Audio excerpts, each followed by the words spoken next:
Good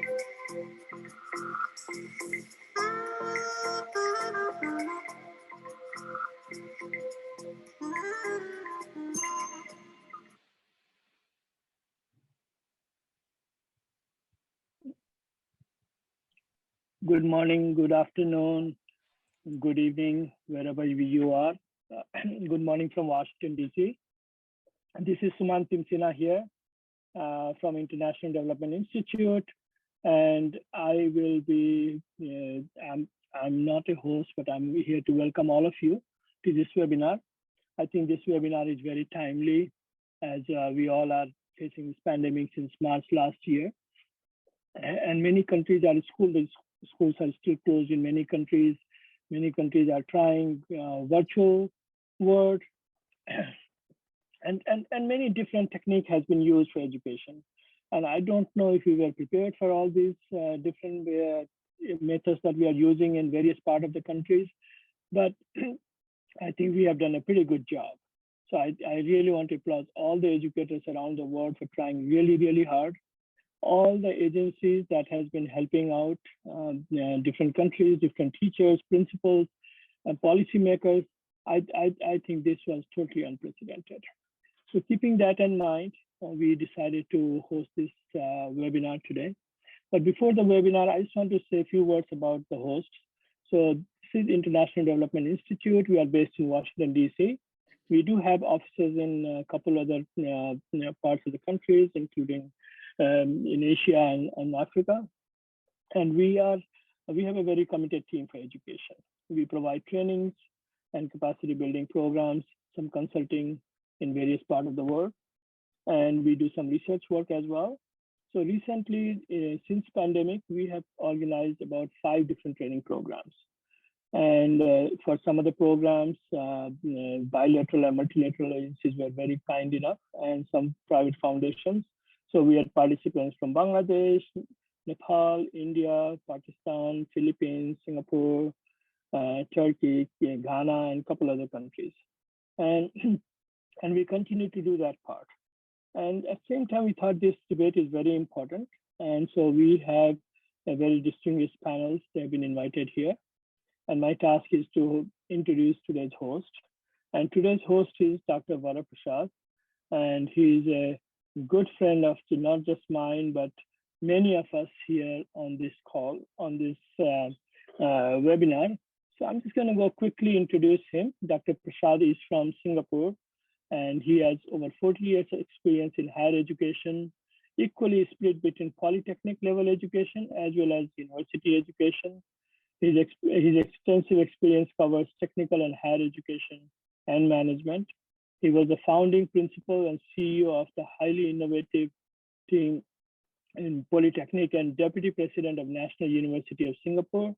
He was also chief executive of the National Library Board in Singapore for 6 years. He was also the co-director of Abu Dhabi Polytechnic and later academic advisor to Institute of Applied Technology in UAE. Currently, he is a partner with Singapore Education Consulting Group, as well as short-term consultants for skill development projects within World Bank and ADB. Before Dr. Prasad takes over for today and explains the format of this workshop, I just wanted to let you know that we have an overwhelming response to this program today. We have participants from 16 different countries plugged in here from almost 3 continents, actually 4 continents. And I'm not sure if we have anyone from South America, but we do have from other continents. And we are also broadcasting this live on Facebook. Just in case we run out of the Zoom seat, we will still have people who can join in and listen to it. It is being recorded. And without further delay, Dr. Prasad, all is yours. Thank you very much, Suman. I can hardly recognize the person that you have just introduced. Hello, everyone. Good morning, good afternoon, and good evening, wherever you are. It's 10 a.m. in New York and Washington, D.C. It's 3 p.m. in Nigeria, 7:30 p.m. in New Delhi, and 10 p.m. in Singapore, Manila, and Beijing. We have a global audience this evening for this very, very important topic for discussion. And therefore, we have a very distinguished panel, a global panel, for you to address the issue of quality, equity, and inclusion in education, the post-pandemic response. My name is Prasad, and I'm very honored to moderate this important webinar, which has been organized by the International Development Institute in Washington, DC. On behalf of IDI, I welcome all of you to this webinar. You know, even before the pandemic, education wasn't exactly ideal in terms of access to quality education, nor was it inclusive. But the last 12 months has just made it a lot worse for millions of children and their families. But is there a saving grace post-pandemic? This is what our global panel of thought leaders will discuss today. The closure of schools due to COVID-19 has had significant impact on students and learners around the world. The disruption to education has been unprecedented.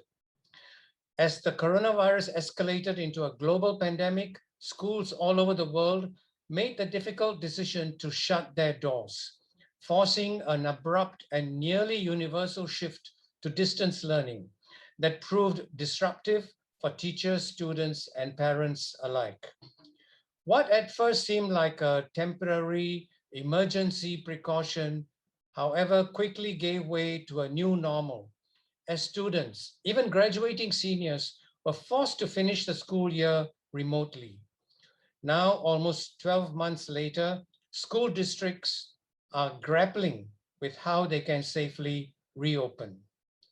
As the schools all over the world went virtual in response to the COVID-19 pandemic, how can educational institutions ensure that the rapid scaling of virtual learning and the disruptions outcome doesn't come at the expense of quality, equity, and inclusion? This webinar will address a wide range of challenges, best practices, success issues, and opportunities across the education landscape.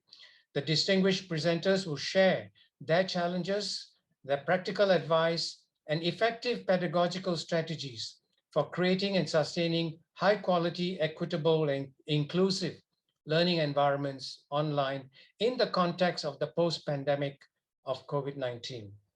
Let me now briefly introduce our guest speakers this evening. The list of their achievements is very long, and I suggest that you Google them in your own time. First, it is my great honor to introduce Dr. Oby Ezekwesili from Lagos, Nigeria. Now, how can I describe this larger-than-life person? With deference and honor, of course. She is a former Nigerian Minister for Education, was a vice president of the World Bank, overseeing 47 African countries and a portfolio of 40 billion US dollars. She was co-founder of Transparency International and also co-founder of the Bring Back Our Girls movement, as well as Fix Politics movement. She has a master's degree in international law and diplomacy from the University of Lagos, a master's in public policy and administration from the Kennedy School of Government in Harvard, and 2 honorary doctorates. A nominee for the 2018 Nobel Peace Prize and one of New York Times 25 most influential women of impact, and many other national and international awards. We're indeed honored to have Dr. Oby on our panel. We also have Professor C.B. Sharma from New Delhi, India, who is a leading expert on distance education. He has served as the chairman of the National Institute of Open School for 5 years. During this time, he has received many awards, including the Commonwealth of Learning's Award for Excellence in 2016, as well as 2019. Currently, he's a professor of education at the Indira Gandhi National Open University. He was also a Paul Harris Fellow of the Rotary Foundation. He has served on numerous policy and planning committees at the national level and received many prestigious awards from the government of India. Welcome, Prof. Sharma. Our third speaker is Ms. Nina Weisenberg, who is a senior advisor on education in crisis and conflict at USAID's Center for Education. She is an international education specialist with 15 years of experience leading policy, implementation, and evaluation of education programs in conflict-affected contexts. Nina coordinated USAID's response to second-order impacts on the agency's COVID task team last year and leads the USAID Center for Education's COVID and Education Global Policy and Technical Leadership. Nina also has expertise in humanitarian development coherence, resilience, and conflict sensitivity. Previously, she has worked for the International Rescue Committee in various capacities. Nina received a Master's of Arts in International Education Development from Teachers College at the Columbia University. You'll all agree that we couldn't ask for a more distinguished and learned panel than this for the subject at hand. So let's move quickly through the format of the webinar. Each speaker will make their opening remarks, and then we will have a conversation on the topic of the day: quality, equity, and inclusion in education, the post-pandemic response. Please post your questions in the Q&A box, and we will select as many as possible that we can in the short time that we have. So the key question before us today is, how can all young learners have access to quality, safe, and equitable learning environments? Well, the waiting is over. May I please invite Dr. Oby to give her opening remarks. Dr. Oby, please. Thank you so very much, our dear moderator. And what a pleasure to be with the very strong cast of co-speakers on the panel. I want to start by congratulating the organizers for bringing us together to have this conversation. The truth is that in the pandemic era, there are sectors that are struggling, and one key sector that is struggling is education, as our moderator had indicated. The matter of equity, inclusion, and quality in education in our pandemic era and post-pandemic, especially, cuts across so many issues. I think that the first issue we need to acknowledge is that we haven't achieved the goal to make sure that all children who should be in school around the world are in school.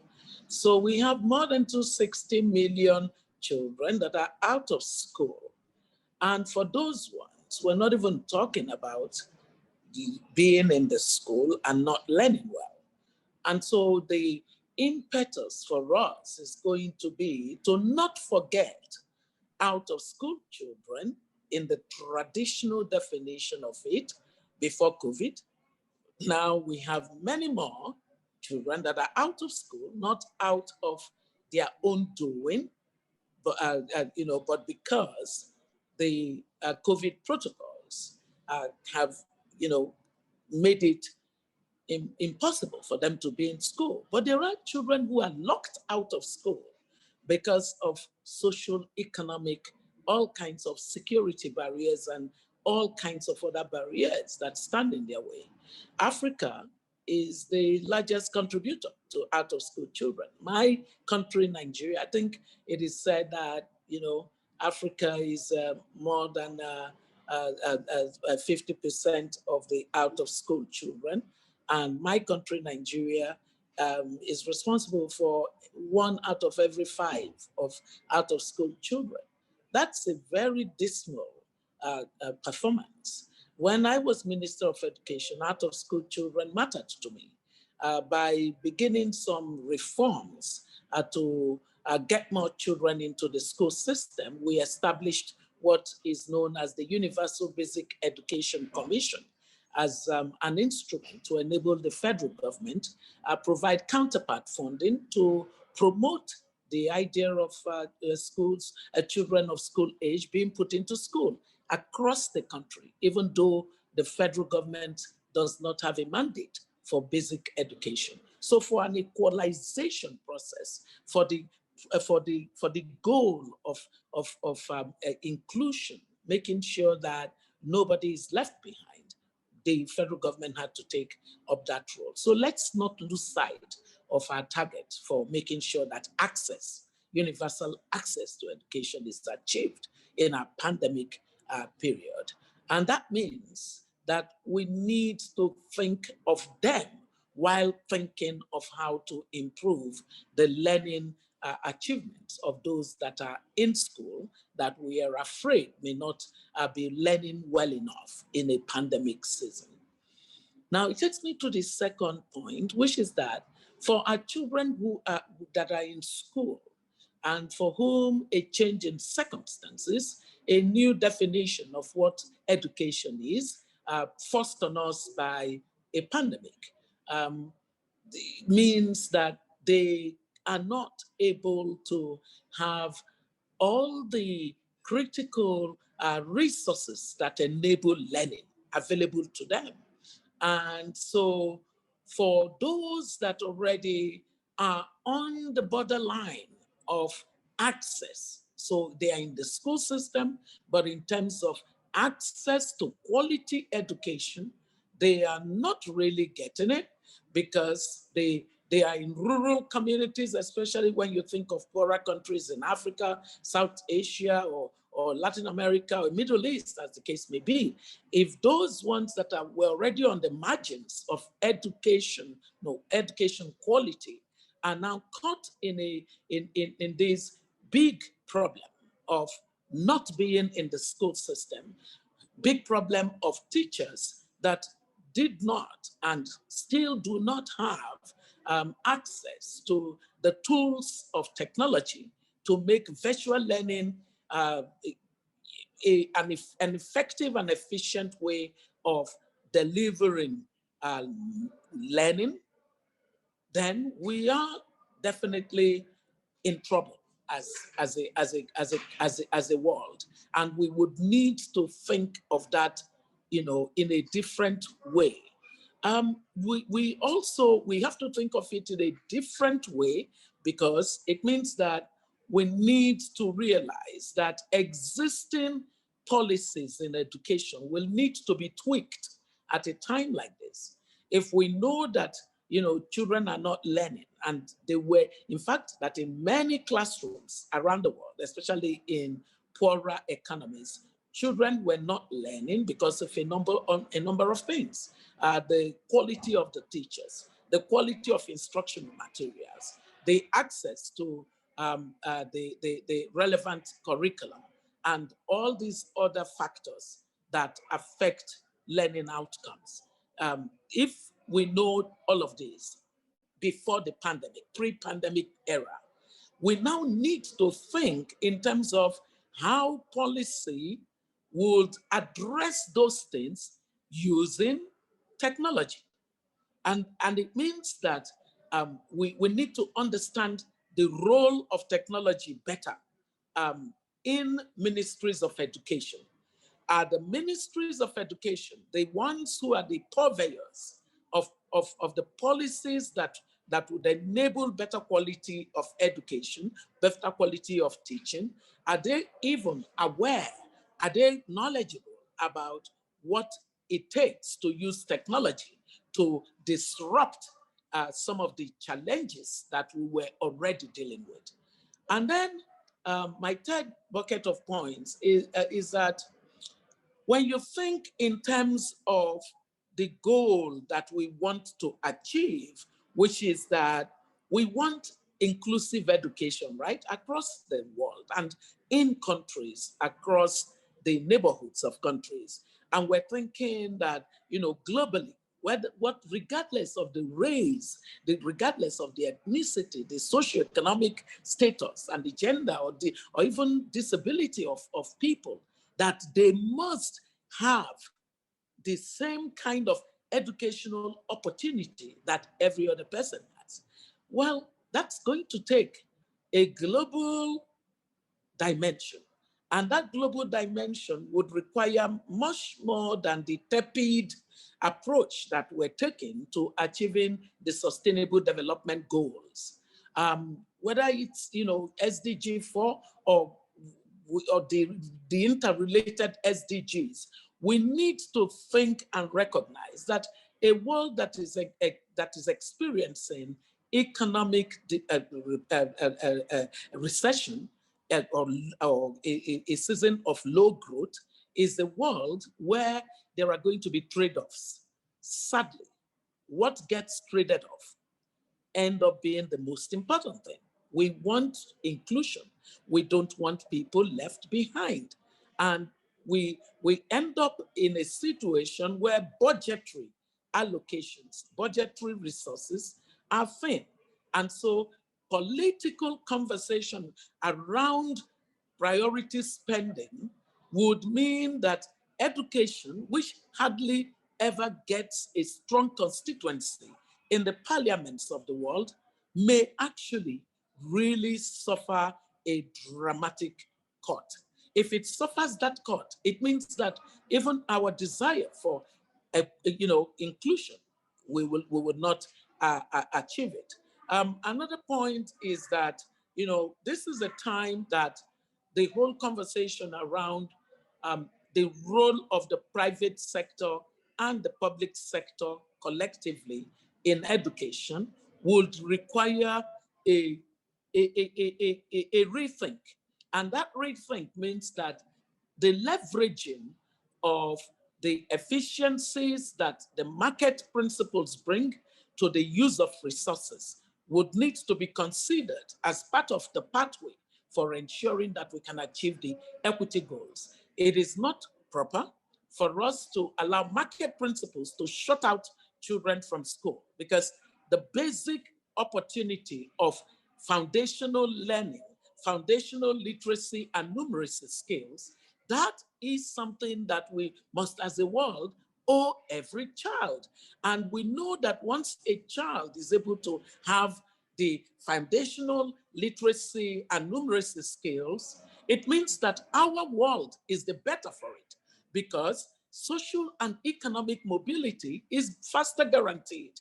And it means that our desire to have a world free of poverty will be achieved faster. So we can't lose sight of the role that education would play in spurring economic growth in a way that is distributed, in a way that is unequal, and that's key for us. And then on inclusion, I believe that this whole idea of ensuring that learning achievements and all the attainments and the opportunities that are available to each person, that nobody is left behind in it. There is that fairness that cuts across the way that opportunity in getting education is offered across the world, across school systems, would mean that even a conversation around what is equity in a time of pandemic. What does equity mean? If you look at the way that the pandemic is, you would find that the pandemic is a tension between life and livelihood. And life and livelihood are two things that shouldn't be competing, but they are competing in a pandemic. And because they are competing in a pandemic, it becomes harder sometimes for the equity goal to be achieved, because we didn't achieve it when there was no pandemic. That naturally inhibited certain things that we now must inhibit. So the only way that we can still get to our goal of equity is to ensure that we can understand equity in a time of pandemic, in a time when certain precautions would have to be taken, and which may widen or which may deepen or accentuate the problems of inequity in access to education and quality education. So the final concept, of course, in the definition, in the topic that we're discussing, that I would like to touch on, is the matter of quality. We know that, you know, quality is basically about, you know, what are the students learning? Are they learning? Are they attaining the objectives for which education, whatever knowledge is being offered? Is it enabling the cognitive, the affective, as well as the motor skills that we want to see in children? If it is not achieving that, then we need to look at many things. We need to look at the school organization. School organization means that we all have to become innovative. You know, I keep saying to people that we're not ever going to go back to a pre-COVID era. It doesn't exist. The world has moved on. There is a new economic state that is thrust upon us. There's a new social state that is thrust upon us. The relational and social issues are going to be defined differently going forward. So if that is so, we need to think of schools and schooling models in a way that is innovative, in a way that is disruptive. And, you know, everything about disruption is very, it's actually very, what do you call it? Very challenging. It is scary. But we as people who care about education, we must not allow fear to hold us back from innovating. We now need to, as education people, as education policy people, be the ones to drive this conversation. What it means, therefore, is that, look, the education people should not be almost mourning the loss of the traditional classroom system. We need to join with the people in technology and imagine what our the rest of our 21st century definition of education would look like.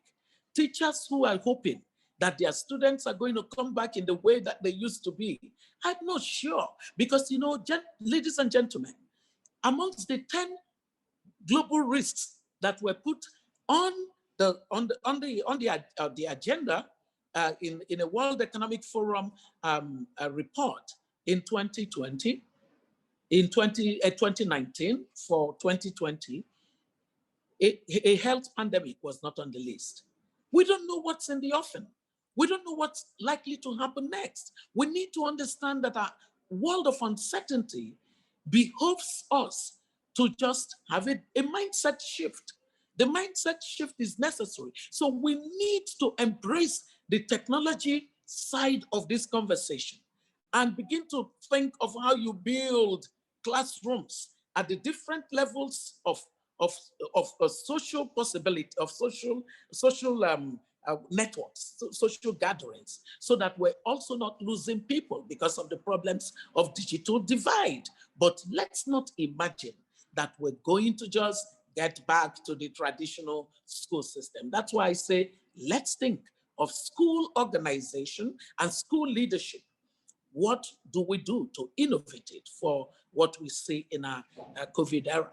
And then the teacher quality issues. Well, you know, with teacher quality, I think that this is actually a time of an opportunity. As we're redesigning a curriculum to align with how students can still learn. I was in a conversation with teachers who were saying that most often they feel like their students are not learning, that as soon as they get on the virtual thing, they put themselves up there to show that they are in the classroom, but most often they don't use their video, and so they don't even know what they're doing, or some may even have the video on, but you notice that they are doing something else. And so we need to figure a way to get the children excited about learning. And I think that for children who sort of are declaring their freedom from their teachers because of COVID, because of the COVID rules and the COVID demands, it's probably telling us something, that what we were offering them was not interesting. And so we probably need a more democratic approach at asking the children of the world, what kind of education do you want now? The children must be given the voice to help us shape the kind of learning that they want to have in a COVID era and in a post-COVID era. So that when we then learn that in teacher quality improvement, we can design teacher programs at a critical massive scale. The fact that we can achieve exponential scale with training teachers across the world and getting them to this new kind of knowledge that the children want means that it's a benefit to us. It's actually more cost effective than the traditional system that we have been trying to use in training teachers and failing to get to target. My final point is that we need a sustained constituency for education. In the discussion around the world that we need a new multilateral order and we need new multilateral institutions and systems, and basically an inclusive governance approach, global governance approach. I think that education needs to be at the center of it. If the world is entered into a new economic state, where we're also saying that the idea of a monopolistic structure of production is a disservice to the entire world. You can't have one country being the global factory of the world. That just doesn't make any sense. And so to achieve this decentralization of global production systems, education has to be as part of that topic. In the discussion around how to make capitalism work better, everything about improving the benefits that accrue from growth, education needs to be at the center of it. So don't let it be that we don't have champions for education who are politically astute and have enough reach to always be in the room where the conversation on how the world will be governed following our new realities. We must be in the room. Those who love education must be represented because education is going to drive the basis of the new economic paradigms, and those paradigmic shifts are going to require education to help achieve what we have failed to achieve for a long time: reduce global in-country and cross-country global inequalities. I think that the Gini coefficient, the average Gini coefficient of globally, is too high. And at an average of anything between 3.8 and 4, we can reduce this significantly further through a program that addresses an emphasis that puts education on the center of the global agenda, addressing education from the purview of inclusion, equity, and quality. So thank you very much, and I hope that my few points would be useful for the rest of our conversation. Thank you very, very much, Dr. Oby. I have not heard such an impassioned, such an insightful and incisive analysis of the situation that the world is facing with regard to education. What you have done is put the scale of the problem fully in front of us. 260 million children who don't go to school. Those who go to school have no access to quality learning, quality teachers, materials, proper curriculum, and the students are voting with their feet. They are speaking with their feet. It's very insightful of you to say that we haven't heard the students' voice. And I think we have to find a way to listen to the students on how we can improve schools and schooling. And you also mentioned how technology might give us leverage and create exponential growth in schooling, as well as exponential growth in teacher training. So all of these points you have mentioned the tepid response to sustainable development goals globally. And you said very interestingly, it's not just equity within the country, it's equity across the globe, across many countries, where the rich countries are getting richer, they're getting advantages in schooling and education, but the poor countries are being left behind. So this is a very interesting point to bring in Professor Sharma, because he's really the global expert on the use of technology. And interestingly, of course, he has also been in Nigeria on the Universal Education Council, helping to set up universal education norms in Nigeria. So the link between Dr. Oby and Professor Sharma is seamless. So I'm going to invite Professor Sharma to step in now and tell us what are some of the possible solutions that he can see to this global dilemma that we are facing, whether it's post-pandemic or pre-pandemic or during the pandemic. Prof. Sharma, please.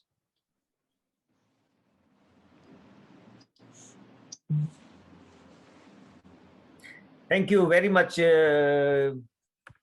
Professor Prasad. I must at the outset say it's a difficult job to speak after Oby. Such an eloquent presentation, and she has presented a brilliant picture of what we can expect and what we are experiencing today. But I will try my best. Thank you very much once again for inviting me and giving me this opportunity. It was again a privilege to be in Nigeria, I must say, Oby. I was at the UBEC, Universal Basic Education Commission. They wanted to establish the Open School of Nigeria. I hope they are in the process, and we will see that very soon. Thank you once again. Speaking from India's perspective and what I see as the post-pandemic response, I believe education will never be the same again. We have experienced a change, and we are in sin so far, returning whereas TDS has go over. We were shy of using technology, and the major issue was the digital divide. The divide has widened now. I'm looking at the Indian scenario very closely. What do I see and what can I predict? First is, fortunately, Indian schools never closed, the buildings closed. I must say, within a week, all our children, teachers were in the teaching learning process through one or the other form of technology. And we were watching very closely as I was working with the National Institute of Open Schooling. All children were in touch of teachers through online, face-to-face, or alternative, more sustainable and appropriate technologies. The digital divide that we were experiencing and we are experiencing has widened. About quality and equity and inclusion, I have noticed a serious trend. The divide has widened because some have access. In India, we had a quick survey and various states participated. No more than 70% of children have access to technologies through which we were reaching out to learners. The rest had to depend upon radio or television. But the default that was being used, the online technology, was not available to more than 70% of the learners. I must narrate one of the incidents that I was personally involved in. As soon as the lockdown was declared, as I was sharing the National Institute of Open Schooling, I requested the Ministry of Information Broadcasting to put our television channels, and we had, the National Institute of Open Schooling had 5 channels on the default or the compulsory channel list. And I promoted my teachers. I requested my teachers to start teaching from home. What we are doing today was unthought of on the 21st of March 2020. Within 15 days, we collected a bunch of teachers from across the country and put them to teaching job. Within 15 days, what we found was some of the teachers from the remotest places became popular, and there was a demand for particular teacher who was not in the mainland or the major cities, but in one of the rural schools. The digital divide is going to be emerging in a different form. Who would be teaching through these technologies? We have been working and struggling to improve the quality of teachers so that we have a large army. We have about 150 million school teachers in India. We have been struggling to improve the quality of teachers in India. But now what we find is we don't need so many because only a few are on demand. The divide is going to be not only technology, but among the less good teachers and the best teachers or the better ones. Students who can afford to have access to the latest technologies will also have access to the best teachers. And students who do not have access to the latest gadgets, technologies, will have to be contented with being taught by the less well-trained or the less good teachers. The divide will no more be only in terms of technology, but also in terms of quality of teacher, where we will not require a large army of teachers, but we may require only a small number of teachers who would be teaching at high cost. I had predicted in April 2020 that at the moment teachers are teaching for free, but very soon these teachers will be charging high fees for teaching online, and that has come to be a reality today. So the digital divide is not only going to be in terms of technology, but in terms of quality of teacher as well, and that will not be limited to only national boundaries. Teachers from across the globe, the good physics teacher, I would give the example or quote from a school education, a good physics teacher in maybe a small Indian town may be teaching all the students in America. Or a good biology teacher in Nigeria may be popular across the globe. So national boundaries may not be operative anymore. But who would have access to these teachers? Those who have access to the latest cutting-edge technology, and also who have the resources to access these teachers, because access to the classroom of these teachers will not be free anymore. The digital divide is going to be more acute, and we have to prepare for it. We cannot wish it out. The new normal is education across national borders. All children now are accessing classrooms beyond their schools. They are no more being taught by the school teachers, their own school teachers. They are accessing classrooms of teachers from other schools, from other areas, and this will become a reality that teachers across the globe would be teaching. So quality will improve. The new norm, in the new normal, the quality will improve, but not for all, but for some. Now the struggle will be, how do we provide or reach quality education to the less privileged? Would the less privileged in the new normal post-pandemic era be more deprived? And what about the girls?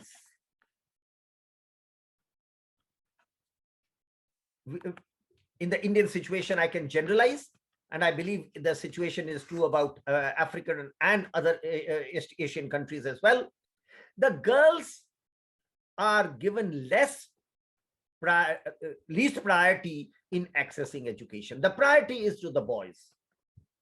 So when, and we have been experiencing this during the pandemic, the boys get access to the mobile of the father first, and once he has finished his class, the daughter gets access to the classroom. So in times to come, would the deprivation of the girls be widened? Would they be more disprivileged?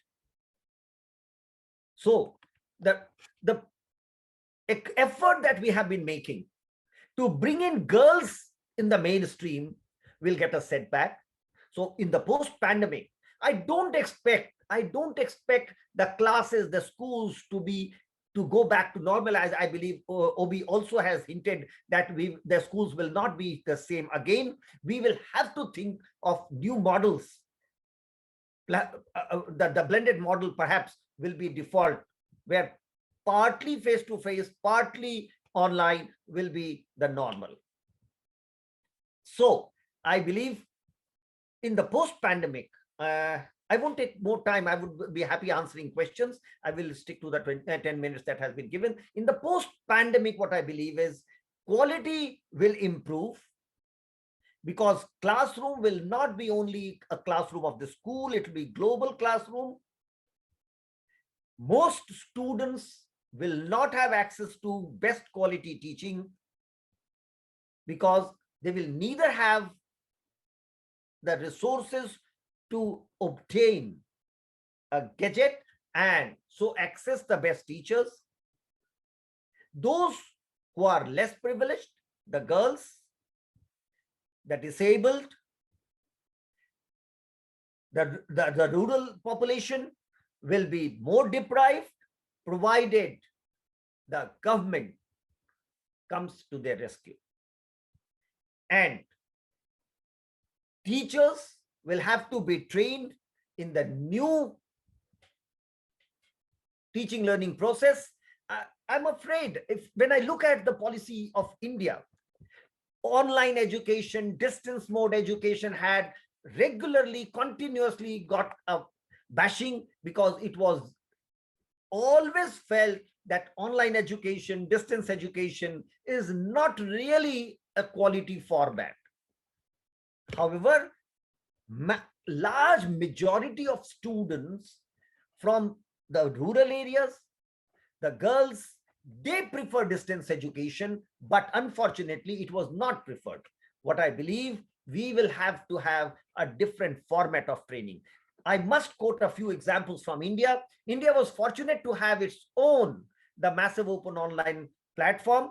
Again, salute to the Education Minister Smriti Irani, who was the Minister for Education during 14-16, who had this vision, because she felt that unless or until we go online, we reach education at doorsteps, girls will not get quality education. So there were two massive schemes that she had started, the SWAM, which is a MOOC platform, and a bouquet of television channels, free to home, so that the girls can get education. I believe these were some of the initiatives pre-pandemic, which has come handy during pandemic, and we have relied mostly on them. For countries which are not very well supplied with resources for education, will perhaps have to share resources and sharing resources globally will be the normal. And unless and until we do that, we will not be serving the community, the global learner community, I believe. So the post-pandemic response to education for quality, equity, and inclusion will be that we share, we collaborate, and we reduce the digital divide that we are definitely going to face. Thank you very much for this opportunity, and I hope we'll have some discussion after the presentation. Thank you very much, Bhushan. Thank you. Thank you very much, Professor Sharma. You have really hit the nail on the head with your mention of the digital divide, because not only is it a technological divide, but it is also a quality divide and access divide. So this is a point that's worth mentioning.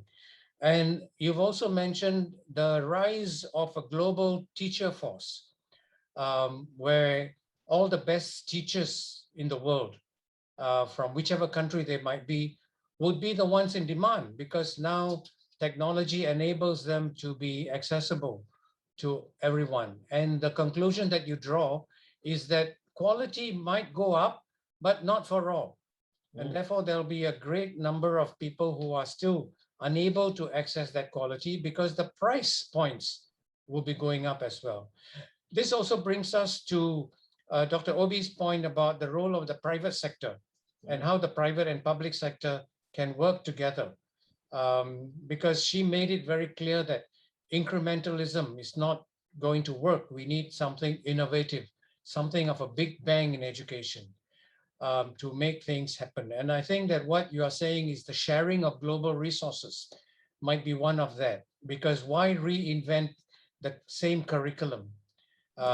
In physics or mathematics or in chemistry or science, the curriculum is pretty much the same, except there might be some localization, there might be some contextual customization.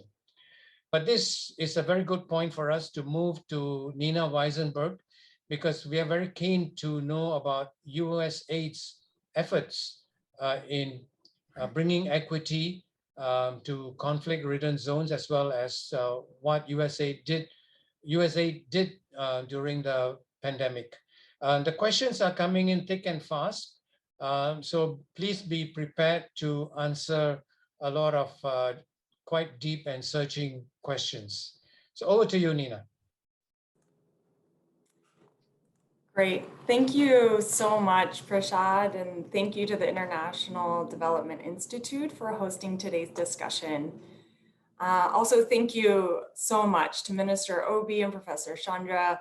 They really laid out some really thoughtful and insightful perspectives in relation to how COVID-19 is impacting the education sector. As Prashad said, my name is Nina Weisenhorn, and I'm a senior advisor at USAID and leading and coordinating our global engagement and guidance for our COVID response around the globe. USAID is deeply disturbed by the disruptions in education that have resulted from COVID-19. The impacts on education are not just adversely affecting learning and disrupting access to schooling, but they're having a myriad of effects on children and youth, including social isolation, which has led to rises of anxiety and depression in children and youth. We're seeing that the learners in the poorest countries have lost nearly 4 months of learning, and an estimated 72 million learners have fallen into poverty. As a result, families are taking various approaches to cope with the impact on their lives and livelihoods. And this is leading to inadequate food and nutrition for young people, an increase of toxic stress, abuse, violence, and exploitation. We see that child and early forced marriages are on the rise, and youth forced labor is also increasing. We also see the risks for rising human trafficking and dangerous forms of employment for young people. All of this is going to make it even harder for children and youth to return to learning and regain a sense of normalcy in the wake of COVID-19. In response, USAID has adapted our education programming in more than 50 countries to respond to these impacts. Our investments are supporting two overarching goals. The first is to ensure that safe return to learning happens, especially for the most marginalized. The second is to build more resilient and equitable education systems and societies with the capacity to better manage future shocks and prevent development backsliding. I loved what Minister Oby was saying about how we need to reimagine and revision education service delivery. And at USAID, we are using a resilience framework to see COVID-19 not as a challenge, but as an opportunity to scale interventions that broaden access and sustain learning for crisis-affected learners and build on the experience that we have serving these populations all around the globe. We're drawing on our conceptual framework in the Resilience and Education White Paper titled Transforming Systems in Times of Adversity. And after my remarks, I'll be sure to add a link to that paper into the chat. When I reflect on the framing question, Prashad, that you asked, is there a saving grace? We look to identifying and scaling pockets of promise within this framework of resilience. And what do we see? We see that there's really an opportunity to integrate and fund crisis preparedness and response planning as part of sector strategy development and sector reform efforts, to really identify and conduct early on risk assessments and contextual analyses that help us to understand what are the potential risks. As Minister Oby said, no one foresaw a global pandemic hitting, but we could have foreseen other shocks and other stressors impacting education service delivery and been building the resilience capacities in anticipation of the only thing that is certain, which is uncertainty in the context where we work. We also see opportunities to offer multiple pathways to support learning and entry and re-entry into the education system, particularly for those who are really going to be struggling to re-engage with education and learning pathways. We want to invest in a variety of delivery models. As Professor Chandra highlighted, these include technology-based learning tools to support struggling learners, both during stable times and to sustain learning during a crisis. We see opportunities to strengthen teacher professional development and support systems, not only to build skills and to reach teachers in rural and remote areas, or to bring on board new teachers that may have a variety of backgrounds and qualifications to supplement the teaching workforce. But we also need to support their well-being and use innovative strategies that help bring teachers together with peer support networks, with professional coaches, that can help them also access additional support services that help them also overcome the challenges that are happening in their own communities. Much like we all are impacted in our work, teachers are facing the same struggles and need to be prepared to support learners in the classroom, but they can only do that if they too are well. And then we also want to capitalize on the increased parent engagement that we're seeing as a result of students working and learning from home. We need to build stronger school community partnerships that help to provide and really pool in a range of services so families can be successful and overcome the challenges that they're facing that lead them to take negative coping strategies, such as pulling their children out of school and engaging them in labor. So I encourage you to check out our resources on USAID Education Link's website. Again, I'll share the link in the chat so that you can check out the additional guidance on each of the areas that I've talked about, including our Return to Learning Toolkit that provides practical tools and resources to think about how do we safely and equitably return to learning. And we've been strategic in choosing the nomenclature of return to learning because we understand reopening schools is only part of the solution. And we need to keep learning and equity at the center. How do we make sure that children are truly learning in whatever format and through whatever modality we are providing? So, how can young learners access safe and quality learning? Here, I want to also build on Minister Oby's point on concerns for out-of-school children and the role of the private sector. As the largest bilateral donor to accelerated education globally, USAID believes that the formal education systems have a great opportunity to learn from non-formal and non-state education service providers. We've seen this in other crises. This is not new, but what we know is that oftentimes it is the non-formal education or non-state education service providers that are leading the way in providing access using new strategies and are delivering safe and responsive education that meets learners' unique needs and provides those wraparound services to ensure that young people are not just getting the academic or intellectual stimulation they need, but that they're able to access other resources and other services, whether it's take-home rations to ensure that their nutrition and family livelihoods are supported during the economic downturn, or access to protection to ensure that they're safe and well. So, not only are education service providers providing increased access, but they have also unlocked strategies to reignite learning and differentiate instructions to meet learners where they're at.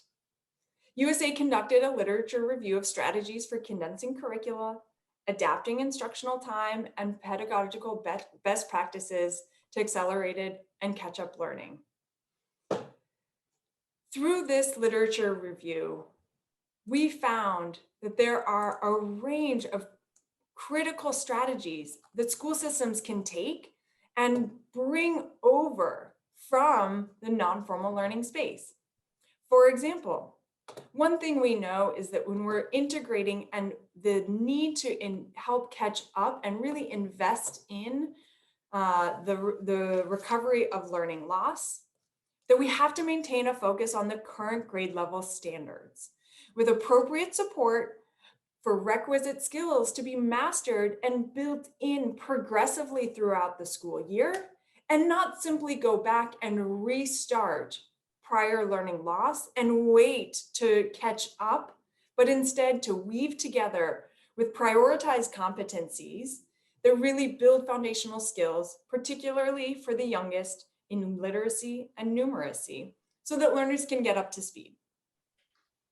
We also know that it's essential to collaborate with local authorities to reduce repetition and focus on those foundational skills. And one way to do this is to eliminate review periods at the beginning of the year or streamline curriculum to reduce overlaps between different grade levels. We also need to think creatively about how do we adapt instructional time. Will that include extending hours, providing pull-out instruction and addition or supplemental hours of instruction for learners who are particularly struggling when they come back to the classroom, or implementing intensive periodic learning during summer recesses or holiday breaks, and complementing these strategies to add instructional time with distance learning techniques. There are a range of pedagogical strategies that can be adapted as well, but what we know is that we need to engage teachers in that process of identifying those local strategies that are working and allowing teachers to share expertise between themselves. Because again, that focus on teachers has to consider their well-being, and having a peer support network is critical to helping teachers catch up and support each other during this time of adversity. Finally, building on this idea of distance learning from Professor Chandra, USAID is leveraging our decades of experience and investments in interactive radio instruction and interactive audio instruction to support partner countries to keep children engaged in learning. In Nepal, USAID developed Reading is Fun mobile application with access to 177 level digital supplemental reading materials, 56 audio stories, and informational messages for parents and teachers to understand the risks of COVID-19 and how to best support learners. These digital learning activities have been developed, additional digital learning activities have been developed in science, math, English, Nepali, and social studies. And through a partnership with the Sesame Workshop, USAID utilized public service announcements to engage caregivers of children with disabilities, create healthy behaviors, and support the social and emotional development of children during the pandemic. In Rwanda, USAID's Soma Umenye project also pivoted to support the Rwandan Education Board's remote learning program. We used our curricular materials that had been developed for early grade reading and produced radio lessons aligned with grade 1 to 3 Kinyarwanda curriculum, as well as digital and video read aloud books to increase access to reading materials in the home. Our programs have been supporting the government of Rwanda to also use this opportunity to reflect on strategies to improve learning outcomes, including applying evidence-based practices for assessment and remediation, alongside strategies for safe school reopening. So as you can see, we see a lot of potential for really building on and taking this time to reflect and really transform the education system in a way that can make it more resilient to future disruptions and to be able to sustain learning and mitigate learning loss in the event of a future crisis. Thank you so much. Look forward to the discussion. Thank you, Nina Weisenhorn. My apologies for mispronouncing your name. I think you have raised a very, very important point about risk analysis and risk assessment, and therefore building resilience into the system so that it's not just this pandemic, but whatever future disruptions might occur, the education systems might be better prepared and more ready to respond. Now, in order to save time, because we don't have a lot of time, I'm going to pick 3 questions, one for each of you, so that you can think about this. The first question is for Dr. Oby, and the question is, do you think that we should promote e-learning in developing countries, even taking it to rural areas and making that the game changer for developing countries where access, equity, and inclusion are major issues, access to schools? Should we make e-learning a major platform and even taking it to rural areas with good bandwidth, provide them with the bandwidth? For Professor Sharma, the question is, what about online summative and formative assessments? How can we assure the integrity of the system and no copying and plagiarism? This is something would be of great help if we can do online assessment from wherever the children are. For Nina, the question is, USAID has done a particular study, I think, recently of Asian countries and African countries. And perhaps you can share with us some of the findings from that study. So I'm going to go back to Dr. Oby with her first question, if she's ready. Otherwise, we can move on to, because I think this way we can cover more topics and get all of you involved. And I'll come around with another 3 questions. Is Dr. Oby there? She's dropped. So let's Okay, move on to. so we will take Prof. Chandra to talk about assessment, online assessment. Thank you very much. I think that's a very pertinent question, and we are grappling with that question at the moment in India. We had our national exams for grade 10 and grade 12 scheduled for next month, which has been postponed and cancelled for the O level, that is equivalent to class 10 in India, and A level, which is 12th, which has been postponed because we were preparing for paper pencil and not online. All the time during pandemic, we had been concentrating only on teaching learning, believing pandemic will be over. But now that we are in a situation of second explosion of pandemic, which India is facing now, we are trying to find out ways of assessment. There are various platforms, but not that robust and not that widespread. So I would say, in fact, let me also share, the National Institute of Open Schooling has a regular online assessment, proctored assessment program, which is on for about 2 years now, which I had started as the chairman of National Institute of Open Schooling for the new literates. I don't think assessment should be a big issue, but we have not really worked on it. There are agencies in India which have developed robust systems which we can put in place and go ahead. The National Testing Agency is doing it. The Open University and Open School are doing it in India, and they have assessed more than 10 million students. So I think we have not really worked on it. We never thought that we will be in a situation that we'll have to also assess. We thought we'll be through with the pandemic and we'll do paper pencil. But if that challenge really comes, we will be able to do it. Thank you, Prof. Sharma. I do think that there are proctoring systems available, mostly by the private sector.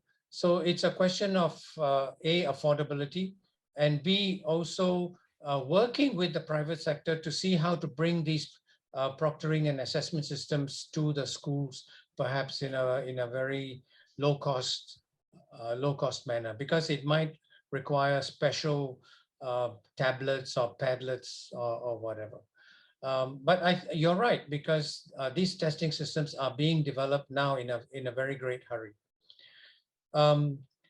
There's also a question for Nina, and the question, I have already passed it to her, is marginalized and out of school children are the ones who need more focus. Do you think that we can integrate education with health service programs so that we can reach them and maybe kill two birds with one stone?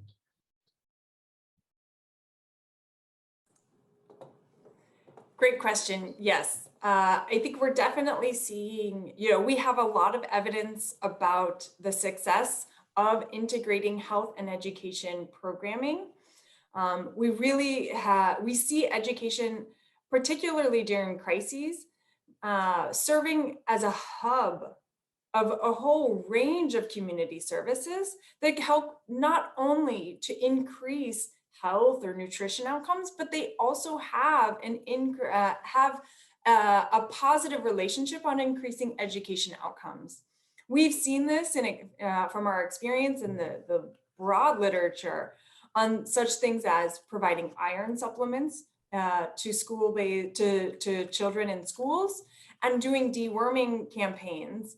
We also know that implementing strategies such as vaccination campaigns and disseminating information and developing response skills with school-age learners has a ripple effect, not just on their own health outcomes, but also they bring that knowledge and information back to the home. So absolutely, there's opportunity for better integration of health and education.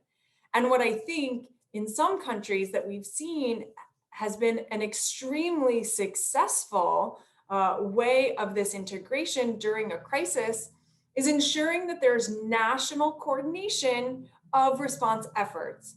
And so while this has been a pandemic and a predominantly health-led response, we have found that in countries where the Minister of Education or ministry counterparts are part of that national response kind of mechanisms and modalities for coordination, that the information sharing and the responsiveness of the education system has been greater, especially for a new health crisis like this.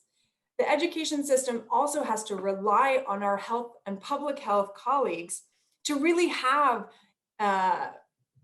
rapid feedback loops and to learn quickly alongside our health colleagues to really understand the risks that a new disease such as COVID-19 is having on children and young people. As we all remember, this time last year, we thought that children were going to be a vector for the spread of the disease. And we soon learned that in fact, no. When we understood the prevalence of community transmission, we will better be able to then calibrate our education response and decentralize decision-making so that local health authorities can work in conjunction with school principals or superintendents, district education leaders, to make localized decision and not have undue burden on communities that perhaps have lower risk to the pandemic. So this has taught us a lot about how do we do this? How do we better integrate? How do we work across ministries in a way that can help to mitigate some of the impacts on learners? Thank you. Thank you, Nina.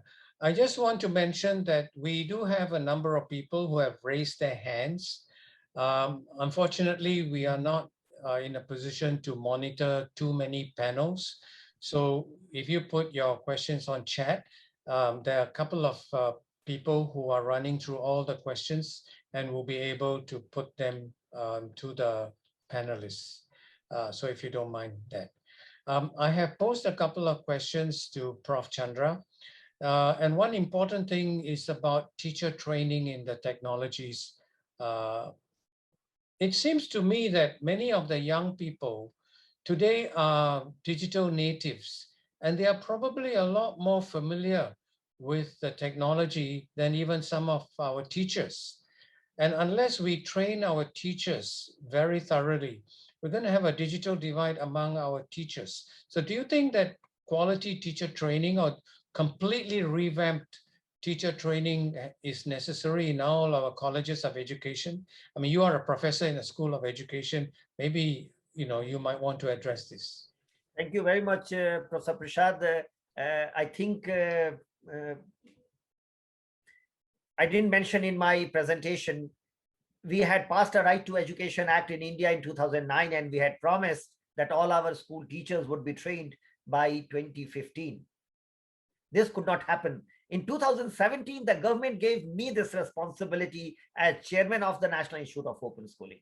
You can Google and find, we trained 13 lakh teachers, 1.3 million teachers through online technologies. Not a single page was printed. It was completely online from all parts of the country. And we never knew that we are going to face pandemic. These teachers are so well versed in handling technology, in learning from technology, through technology. Now, when the pandemic came, these teachers were the best placed to handle online education.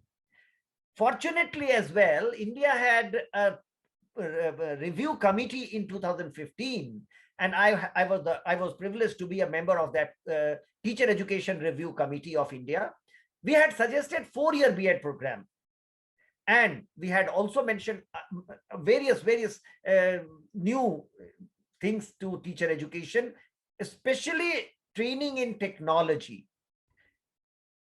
Look at the National Policy on Education 2020. the recommendations, and I was again a member right from 2015 to 2020 in the drafting of the national education policy.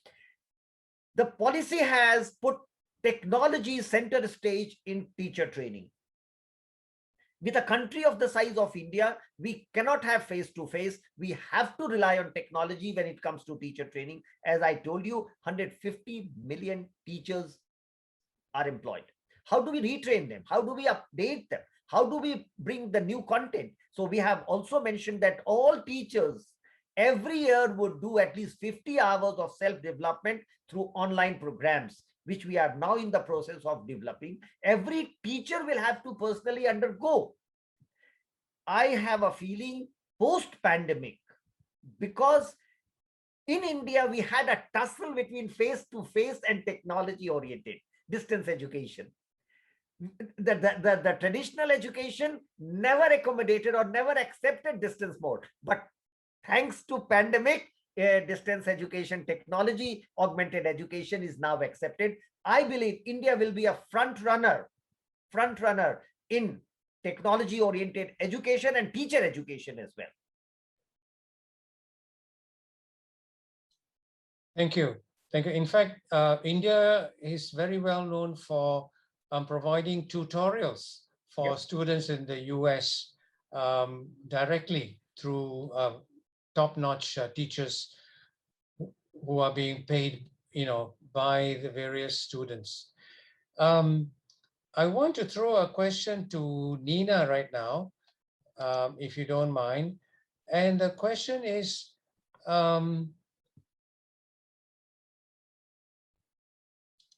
how, Dr. Oby mentioned about conflicting budget priorities, and education always gets the short shrift when it comes to budgeting at the national level.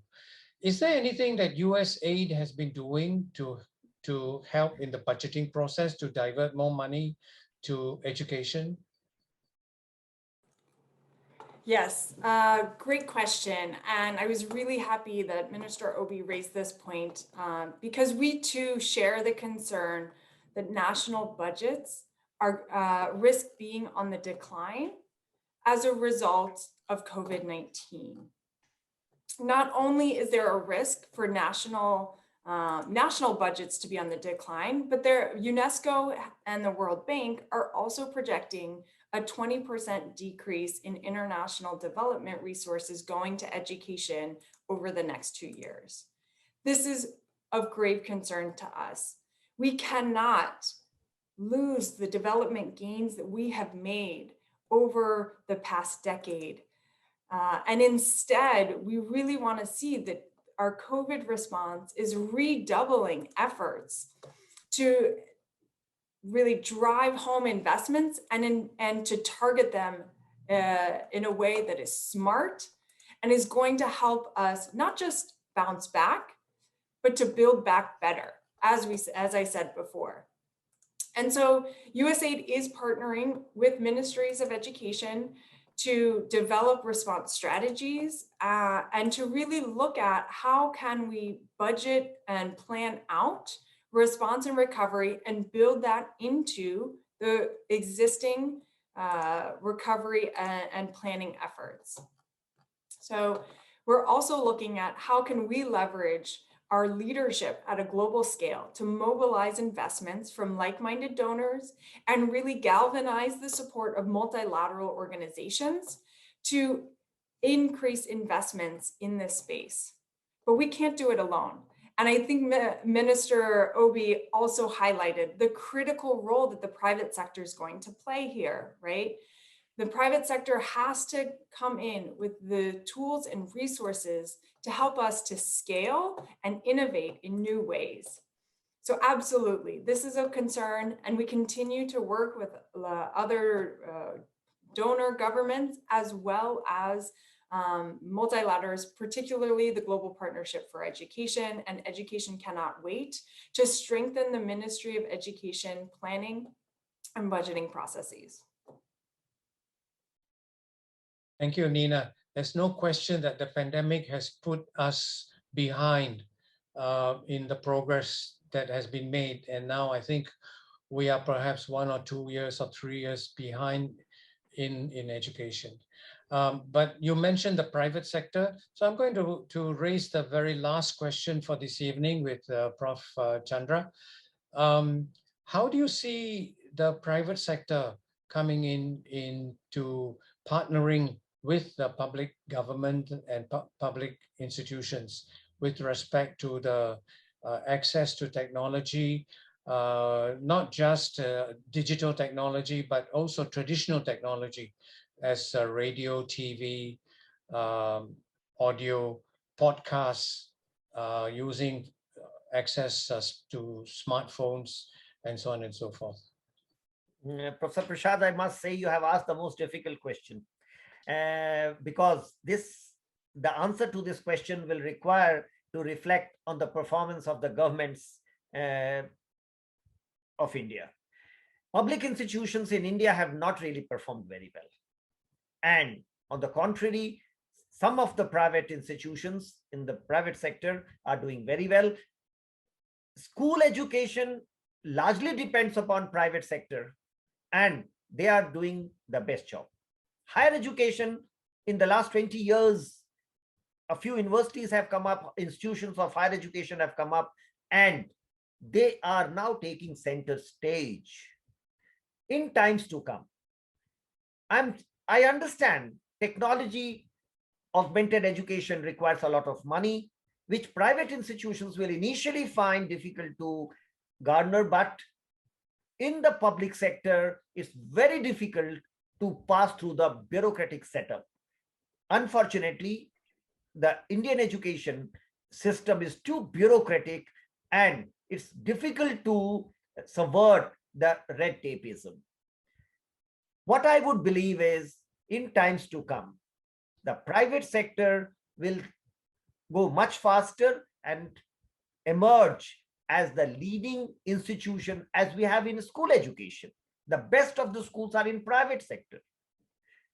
Some institution, public institution, like the Navodaya Vidyalaya, Kendriya Vidyalaya, which are very small in number, will also have counterpart in higher education. But then I don't expect public institutions, either in higher education or in school education, either doing a good job offline, online. Private institutions have a brighter future. Also because we have large number of learners. So even if you provide on low cost, the program that I mentioned to you, the teacher education program that was provided through my institution, the National Institute of Open Schooling, was on a very small cost, but the revenue collected was massive.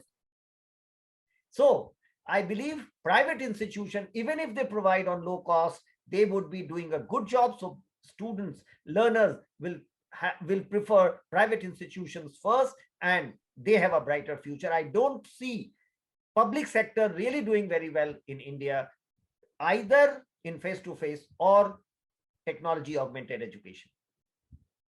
That's a very, very interesting observation, Prof. Chandra, because what this means is that the divide is going to get worse unless there is a new kind of private school, a low-cost private school.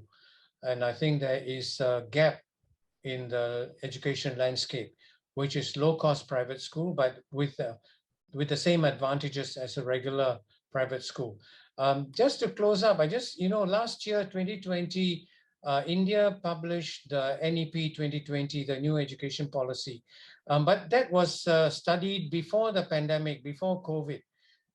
Is the government of India doing anything to revise that, or is that going to be the plan? No, as I told you, I was a partner of this national education policy. We started working on it in 2015 and we submitted it in 2020. It was finally approved and put before the nation on 29 July. So April, May, June, July, we worked on the revised national education policy. If you read the national education policy closely, you will find there's a lot of emphasis on technology augmented education.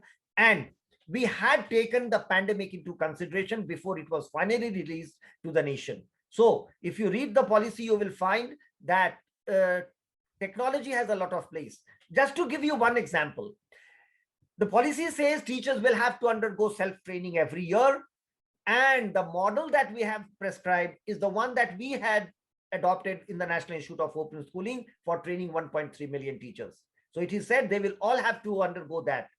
Another very important I'm tempted to share with you, we have 1.3 million Anganwadis, which is for the preschool children coming from low-income backward areas.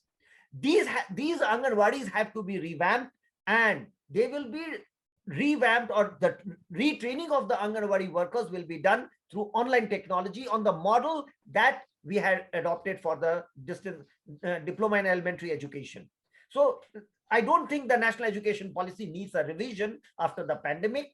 4 months in the pandemic, we had worked on the revised format, and the national education policy takes care of this situation. Thank you so much for this clarification, because anyone who is not within the planners and the developers would not know this. They would see it, but they would not know that you rapidly revised the policy to take that into account. So thank you for this clarification. I think it's time to wrap up. We've had a wonderful, wonderful number of very insightful observations. And it's so nice to see USAID coming on in very strongly in a number of areas. I like that you want to build back better. And I hope that we build back better. But I also listened to what Prof. Sharma has said. He said that education will never be the same again. And I think this is very true. And I strongly believe that incremental changes is not going to work. I think we need very innovative, very dramatic changes of policy. And we as educators and advisors and consultants have to help governments overcome their natural resistance to reform. And we have to help them to reform. Yeah. So with those words, let me pass back to Suman, who is going to help me to wrap up this webinar. So I want to thank all the panelists for your wonderful time and your very considered, very insightful and incisive conversation. Thank you very much. Thank you. Thank you. Thank you. Thank you, Dr. Prasad. I think I couldn't ask a better person to moderate this session, and my hats off to you. And I could ask Dr. Prasad that you did a wonderful job. And I think all the panelists were very fair to the topic, and it was very strong. As you said, the discussion, people stayed online, and we had a great participation. It will be recorded. And for future events, visit our social media or email, mailing list, you'll be informed, and we will continue to do it. And next month, we will be focusing on girls' education, COVID and girls' education, especially we'll be focusing more on STEM and technology and girls. And we are partnering probably with the National Science Foundation here in the US. And you'll be hearing that back very soon by next week. And with that, I'll thank all the esteemed panelists here. Dr. Oby had to drop off because she had a death in the family and she was attending funeral. And despite that, she came, and thanks to her and her staff who helped coordinate everything. And my good friend, Professor Sharma, we are friends for 40 years, and that doesn't go back. And Nina, what a pleasure listening to you and hearing what a wonderful job USAID is doing. And we talked about some study you had done in the past, just recently, and I'm looking forward to those publications as well. And I know some of you have raised hands, and unfortunately we couldn't entertain that. But I think Dr. Prasad was very fair to all the questions collected through Facebook, as well as through the Q&A window here. Without further delay, I know we are 8 minutes over. Thank you, and good night, good evening, good afternoon, wherever you are from. Once again, thank you so much. Thank you. Thank you for this opportunity. Namaskar. Thank you to all the audience. We still have 436 people still listening in. So that's a wonderful